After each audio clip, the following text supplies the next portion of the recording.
हिंदी पाठ्य पुस्तक आरोह भाग 1 कक्षा 11 के गद्य खंड में जो आपका पहला पाठ चल रहा है, नमक का दारोगा कहानी, जिसके लेखक मुंशी प्रेमचंद हैं, इसके प्रश्नोत्तरों के क्रम में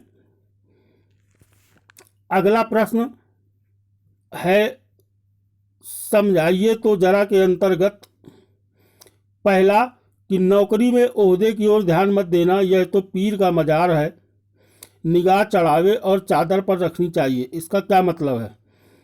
तो उत्तर में लिखा जाएगा, इस कथन में व्यंग्य है। व्यंग्य माने मजाक के तौर पे कहा गया है। अर्थ यह है कि महत्व तो बड़े पद का नहीं होता, उस पद से जुड़ी ऊपरी कमाई का होता है, अर्थात रिश्वत का होता है।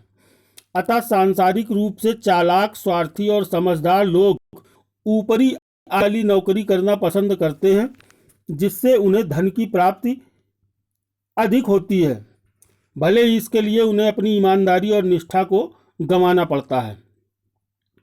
दूसरे प्रश्न में पूछा गया है, इस विस्तृत संसार में उसके लिए धैर्य अपना मित्र, बुद्धि पथ प्रदर्शक और स्वावलंबन ही अपना सहायक था। यह कथन मुंशी दारोगा बंसीधर के लिए कहा गया है कि भ्रष्टाचार और रिश्वतखोरी के इस युग में बंसीधर जैसे व्यक्ति अपने धैर्य, बुद्धि तथा स्वावलंबन के सहारे ही जी सकते हैं। हमारे चारों ओर भ्रष्टाचार का दलदल फैला हुआ है। यह दलदल लोगों को अपनी ओर आकर्षित करता है। केवल वही व्यक्ति उस दलदल से बच पाता है जिसमें धैर्य हो, जो बुद्धिमान हो और जो स्वावलंबी हो। इन गुणों के साथ ही लालच के इस दलदल से बचा जा सकता है, ये तात्पर्य है। अगला है, तर्क ने भ्रम को पुष्ट किया। तीसरा नंबर, तर्क ने भ्रम को पुष्ट किया। बंसीधर को रात को सोते सोते अचानक पुल पार से आती हुई बैलगाड़ियों की घरघराहट सुनाई दी। आवाज़ सुनकर वह उठ बैठे, सोचने लगे कि रात के समय ये गाड़ियां कहाँ से आती होंगी या कहाँ जाती होंगी। उन्हें संदेह हुआ कि जरूर रात में ये कुछ गैर कानूनी काम हो रहा है। उन्होंने तर्क से सोचा कि कोई मनुष्य रात के अंधेरे में ये गाड़ियां क्यों ले जाएगा। यह सोचते ही उनके मन में उठा भ्रम और पक्का हो गया कि ये बात सही है कि रात में अगर कुछ हो रहा है तो गलत काम ही हो रहा है, अन्यथा दिन में भी ये काम किया जा सकता था। अतः उन्हें लगा कि जरूर इसमें कोई गोलमाल है, इन बैलगाड़ियों में जरूर कोई काली कमाई का ही सामान ढोया जा रहा होगा। अगला है चौथा प्रश्न, न्याय और नीति सब लक्ष्मी के ही खिलौने हैं, इन्हें वह जैसे चाहती है वैसे नचाती है। उत्तर में लिखेंगे, भारत की न्याय व्यवस्था पर यह तीखा व्यंग्य किया गया है। भारतीय न्यायालयों में न्याय और नीति धन के गुलाम होते हैं।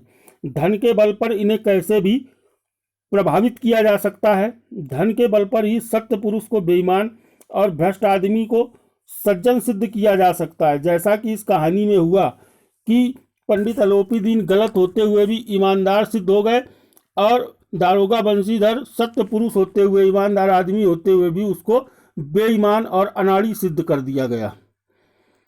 पांचवा इसमें आशय है, दुनिया सोती थी पर दुनिया की जीभ जागती थी। मतलब यह है कि अभी लोग रात में सोए थे कि पंडित अलोपी दीन के गिरफ्तार होने की खबर कानो कान पूरे शहर में फैल गई। इसका मतलब है कि लोग तो सो रहे थे लेकिन उनकी जीभ जाग रही थी। जीभ जागने का मतलब है कि लोगों के मुंह का चलना। जब पूरी दुनिया सो रही हो, ऐसे में किसी खबर का फैलना बड़ा आश्चर्य की बात है। लेकिन पता नहीं कैसे पंडित अलोपी दीन के गिरफ्तार होने की खबर पूरे शहर में हाथों हाथ फैल गई और लोग इस विषय में अपनी नींद छोड़कर जाग गए और बातें करने लगे। अगला है, ये कथन बूढ़े मुंशी के द्वारा कहा गया था बंसीधर के लिए। खेद ऐसी समझ पर पढ़ना लिखना सब अकारथ गया। छठवें प्रश्न में इसका आशय पूछा है। तो बंसीधर के बूढ़े पिता मुंशी जी बंसीधर की सत्य निष्ठा पर बड़ा नाराज हुए, क्योंकि वो अपनी ईमानदारी के कारण बंसीधर अपनी नौकरी छोड़ के चले आए थे। वे चाहते थे कि बेटा दुनियादार बने और खूब रिश्वत कमाए, लेकिन ऐसा ना हो पाया। बेटा ईमानदार निकला और रिश्वत न लेकर के उसने अलोपी दीन को गिरफ्तार किया और उसके बदले उन्हें नौकरी गंवानी पड़ी। परंतु जब बेटे की सत्यनिष्ठा के कारण उसे नौकरी से निकाल दिया गया तो उन्हें लगा कि बेटे की पढ़ाई लिखाई सब बेकार चली गई आखिर उन्होंने इसीलिए उसे पढ़ाया था कि वह पढ़ लिख कर कोई ऊंची नौकरी पाए और वेतन के साथ साथ रिश्वत भी लेकर के आए और ढेरों रुपए कमाए। लेकिन यहाँ तो उसकी पढ़ाई लिखाई का क्या फ़ायदा हुआ कि वो नौकरी ही छोड़ करके चला आया अपनी ईमानदारी के कारण। तो इस प्रकार से हम इनके वाक्यों के अर्थ समझा कर लिखेंगे।